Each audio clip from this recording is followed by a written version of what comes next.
अब हम आप लोग को child health care nursing subject में growth and development of child chapter का नाम है, उसमें के उस चैप्टर को पढ़ाएंगे, यानी बच्चे की वृद्धि तथा विकास के बारे में। सबसे पहले हम ग्रोथ क्या होता है उसके बारे में जानेंगे। तो ग्रोथ है कोशिकाओं के गुणन तथा अंतरकोशिकीय पदार्थों की वृद्धि से शरीर के आकार का बढ़ना वृद्धि कहलाता है। मतलब कि जैसे कि हम एक मानव से बहुत सारे मानव बनते प्रजनन क्रिया के द्वारा, तो वैसे ही सेल में यानी कोशिका में भी गुणन बहुगुणन होता है। गुणन जिसको हम फिजन कहते हैं, बहुत सारे रिप्रोडक्शन होता है, उसमें भी प्रजनन होते हैं। तो उसके द्वारा एक से बहुत सारे कोशिकाओं का निर्माण होना यानी उसमें वृद्धि होना तथा अंतरकोशिकीय अंदर कोशिकाओं में हमारे बॉडी के अंदर अंतरकोशिकीय कोशिका के अंदर होने वाले पदार्थों की वृद्धि से जो हमारे शरीर में आकारों में वृद्धि जो होती है, बढ़ने लगती है, उसको हम वृद्धि कहते हैं। फिर है डेवलपमेंट क्या होता है। तो यह शरीर की कार्य की परिपक्वता है जिसमें अंगों की कार्य क्षमता में वृद्धि होती है। अब जैसे कि कुछ लोग जो होते हैं अपनी उम्र के हिसाब से वो अपना काम भी करते हैं, और कुछ लोग जो होते हैं कि जैसा उनका उम्र होता है उसके हिसाब से उनके कि वो काम नहीं कर पाते। तो वो जो उनका काम करने की जो क्षमता होती है, तो उससे हम कहते हैं वो हुआ डेवलपमेंट, उसको विकास कहते हैं। तो वही कार्य करने की क्षमता यानी कार्य जो हमारा परिपक्वता है, हम मैच्योर हो जाते हैं, कार्य की परिपक्वता जिसको कहते हैं, उस कार्य की परिपक्वता को हम कहते हैं विकास। और वो क्यों होता है, तो वो अंगों की कार्य क्षमता में वृद्धि हो जाती है। इसमें अंगों की कार्य क्षमता अगर डेवलपमेंट सही से होगा तो अंगों की कार्य क्षमता में वृद्धि हो जाएगी, और अगर डेवलपमेंट सही नहीं होगा तो हम सही एज में सही काम नहीं कर पाएंगे, हम काफ़ी पीछे रह जाएंगे। तो ये डेवलपमेंट यानी विकास होता है। ग्रोथ और डेवलपमेंट यानी वृद्धि एवं विकास में अंतर क्या होता है। वृद्धि जो है उसको हम नाप सकते हैं, वृद्धि यानी ग्रोथ या अब ग्रोथ किसी का मोटापा हुआ तो उसको भी हम माप सकते हैं।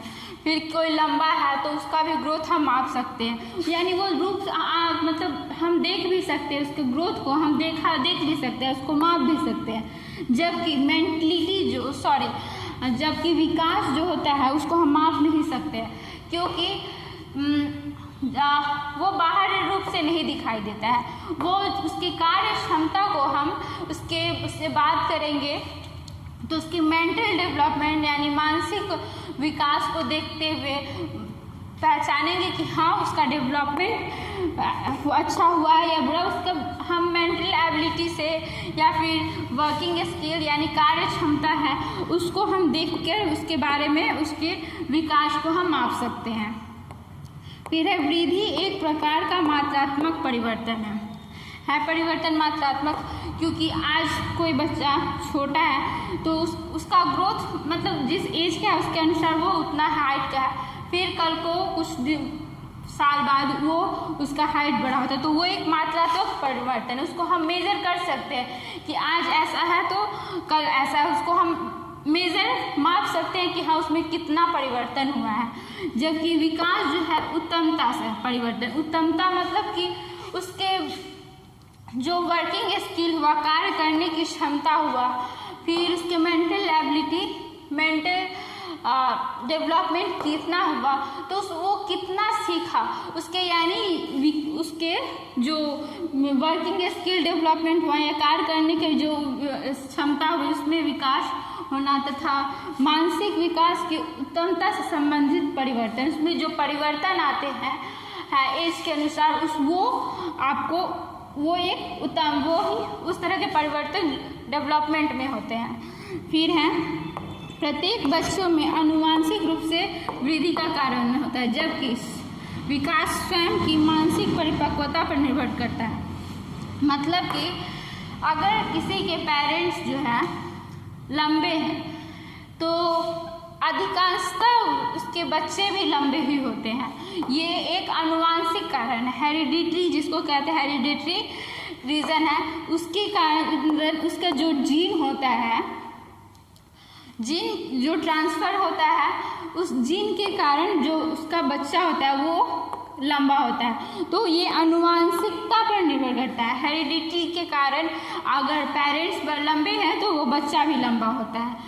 जबकि डेवलपमेंट जो होता है, विकास, वो हमारे मेंटलिटी पे हमारे मेंटलिटी पे निर्भर करता है। हमारा अगर हम सही तरीके से सब कुछ, मेरा मेंटलिटी से परिपक्वता सही रहेगा तो हमारा ग्रोथ जो है वो अच्छे तरीके से होता है। फिर है अब इसमें ग्रोथ और डेवलपमेंट जो है वो उसका अध्ययन करना क्यों जरूरी है, उसके बारे में नेक्स्ट क्लास में हम आप लोग को बताएंगे। आज यहीं तक।